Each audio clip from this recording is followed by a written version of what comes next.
Gentlemen, look at your screens because the price action you are seeing in the pre-market is not volatility. It is a paradigm shift, and if you are still modeling risk based on a 2025 geopolitical framework, you are already bankrupt. We are witnessing the absolute liquidation of the post-Cold War peace dividend and the violent repricing of global security assets, which means the only strategy for this quarter is aggressive predatory positioning in commodities and defense volatility. The events of January 2026 are not diplomatic incidents. They are liquidity events that are triggering margin calls on sovereign stability across the global south and eastern Europe. We are seeing a convergence of kinetic warfare and economic statecraft that effectively weaponizes the US dollar and energy markets simultaneously. So we need to stop talking about morality and start talking about basis points, because the alpha here is in the arbitrage of chaos. Let's look at the Caracas trade first, because Operation Absolute Resolve is not a regime change. It is a hostile takeover of a distressed asset on a sovereign scale, where the United States military is acting as the private equity firm forcefully restructuring the board of directors to unlock value from the Orinoco Belt. The immediate play here is not just going long crude. It is a complex spread trade where you need to be long heavy sour crude futures and short the light sweet benchmarks, because the kinetic decapitation of the Maduro regime is a supply shock that immediately takes 800,000 barrels per day offline, creating a backwardation curve that screams liquidity crisis in the physical market. You need to understand the refining spreads, because the U.S. Gulf Coast complex is chemically addicted to heavy Venezuelan crude, and they have been starved of feedstock. So the decapitation strike is effectively the U.S. government forcing a merger between Venezuelan geology and Texas infrastructure, which means you buy Valero and Phillips 66 on the dip because their margins are about to explode once that Venezuelan heavy hits the coking units. However, there is a massive systemic risk here that nobody is pricing in, and that is the Chinese debt exposure, because Beijing holds $60 billion in Venezuelan distressed debt that was being serviced by oil shipments, and the U.S. military just seized the collateral. So we are looking at a total write-down of Chinese assets in the Western Hemisphere, which could trigger a liquidity crunch in Chinese state-owned banks and force them to liquidate U.S. treasuries to cover their capital requirements.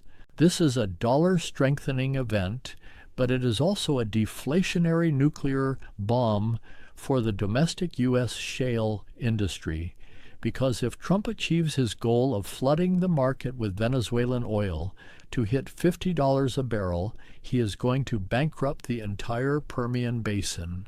The high-yield debt market in the U.S. energy sector is walking into a slaughterhouse because the shale producers need $70 oil to service their leverage, so we are shorting the high-yield energy ETFs and buying credit default swaps on independent frackers because the government is about to cannibalize its own energy sector to crush inflation.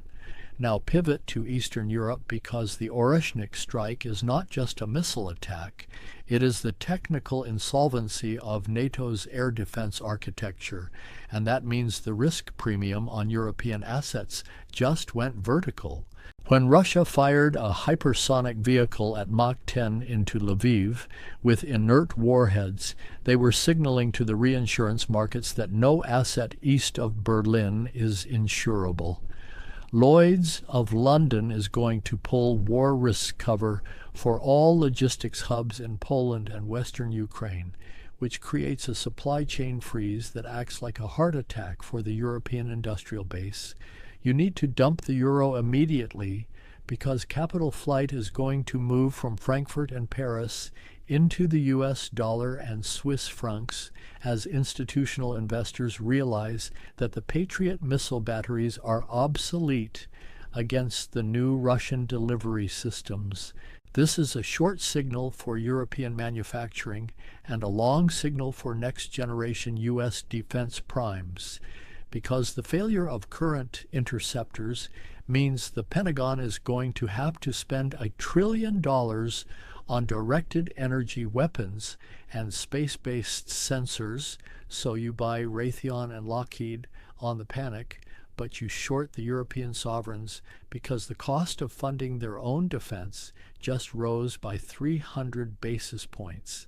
The Oreshnik is an inflation multiplier for the Eurozone because if logistics corridors are threatened by uninterceptable strikes, the cost of moving goods skyrockets and we see a stagflationary spiral that the ECB has no tools to fight.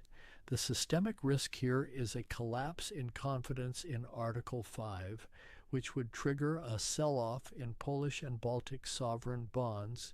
So we are looking at widening spreads between the German Bund and the peripheral debt, which is a classic breakup trade for the Eurozone. Finally, we look at the Arctic because the hostile takeover attempt of Greenland is the ultimate resource arbitrage play where the U.S. is trying to corner the market on the periodic table. The trade here isn't just buying mining stocks, it's understanding the geopolitical leverage of neodymium and dysprosium, because without these rare earths, the entire F-35 program and the EV revolution grind to a halt. The U.S. move to annex Greenland is a direct assault on Chinese supply chain dominance, which means we are entering a period of resource nationalism where trade wars turn into blockades.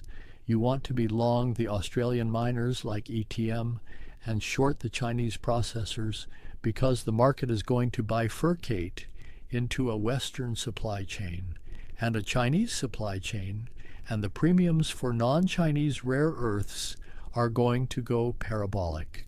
This is a play on the decoupling of the global economy, and the volatility is going to be driven by the legal battles over the Kvanefjeld project, where we expect the U.S. to use lawfare to override Danish sovereignty, which introduces a massive political risk premium into Scandinavian currencies.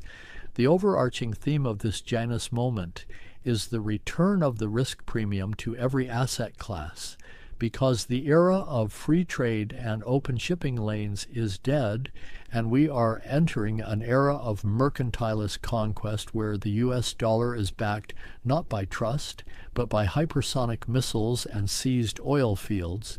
Cash is king, but only if it's denominated in the currency of the hegemon that controls the energy and the choke points.